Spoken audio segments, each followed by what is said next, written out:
Well, you've probably driven down the road recently and realized the woods that used to be there last week, well, now they're suddenly gone. Yeah, the removal of trees is often rooted in population growth.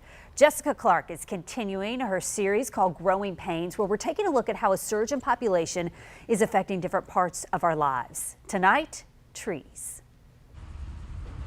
There once was a tree. It was a giving tree, and then it was yanked up, and then another one, and then another one. Clear-cutting in action on Racetrack Road, the demise of a forest. The removal of trees is connected to the number of people moving to Northeast Florida. Yeah, absolutely. Just ask Danny Lippy, a consulting arborist who specializes in tree protection during construction. Trees come down so homes, shopping centers, and roads can go up. Like we need more places to buy our underwear. But Duncan Corbett is a Jacksonville native. I'm very sad, worried, and mad about all the trees being gone. Corbett wrote First Coast News with concerns about the amount of clear-cutting going on in Jacksonville. He says a tree It provides a lot of homes for wildlife.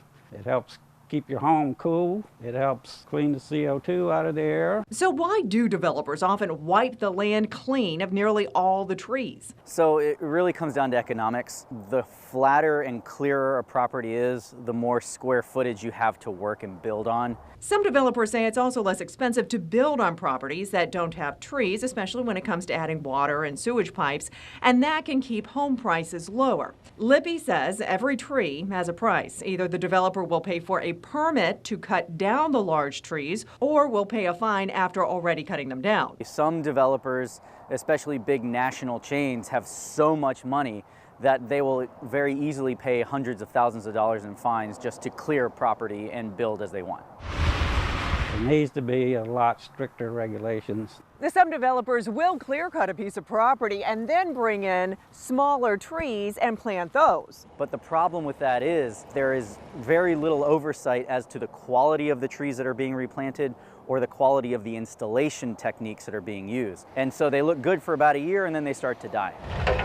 If you go to other parts of the state like Central Florida around Alachua County or Gainesville, they incorporate big trees into their communities. Here in Northeast Florida, it's not so much. It's really clear it all, get it out of the way. But a few people are working to build around trees in Northeast Florida. So this is a property that a developer has purchased and wants to develop. There is this majestic oak on this parcel on US 1 in St. John's. This particular client is very impressed with the tree.